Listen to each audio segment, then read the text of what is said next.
نئی دلہن نے میکے آتے ہی کہا کہ وہ کسی صورت واپس سسرال نہیں جائے گی۔ باپ نے چھٹتے ہی گال پر تھپڑ جڑ دیا۔ بکواس کرتی ہو، میری عزت کا جنازہ نکلواؤ گی؟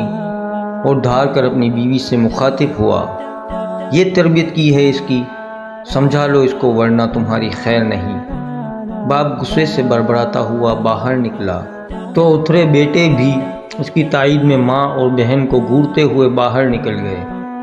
بے بس ماں جو سہمی سی کونے میں بیٹھی تھی، پہلے تو اٹھ کر زور زبردستی سے اس کا فیصلہ بدلنے کی کوشش کی، آخر دونوں ہاتھ جوڑ کر اس کے قدموں میں ڈھیر ہو گئی۔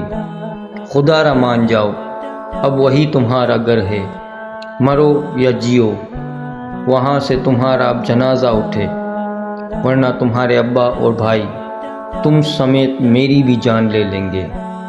وہ رونے لگی۔ مجبور بیٹی سر جھکا کے واپس سسرال چلی گئی۔ کئی دن گزر گئے، کوئی رابطہ نہ ہوا۔ ایک رات دیر سے فون آیا، کمبخت ماری کچھ نگل کر مر گئی۔ ماں کلیجہ پیٹ کے روئی، ہائے ظالموں نے میری پھول سی بچی کو مار دیا۔ باپ اور بھائی غم اور غصے سے تھر تھرا کر کانپنے لگے اور سب مل کر لاش وصول کرنے جا پہنچے۔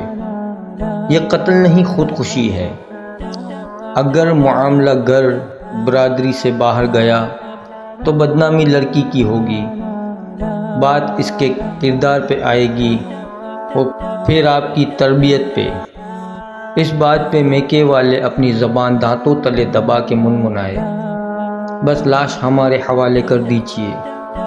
مگر سانس ایک کاغذ کا ٹکڑا اٹھا لائی، اگر ممکن ہو تو مجھے اس گھر کے پیچھے کسی غیر ضروری جگہ پہ دفن کر دینا، جہاں سورج کی کرنیں مجھ تک نہ پہنچیں، جہاں چاند کی ٹھنڈی روشنی اور تاروں کی اٹکیلیاں مجھے نہ دکھائی دیں۔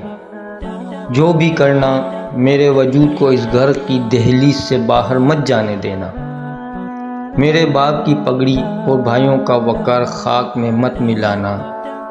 میری ماں کو مزید اذیت مت دینا۔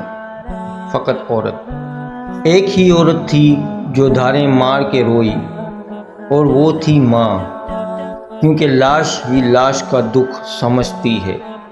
ویڈیو پسند آئی ہو تو لائک اور شیئر کریں اور چینل کو سبسکرائب کر دیں۔ شکریہ۔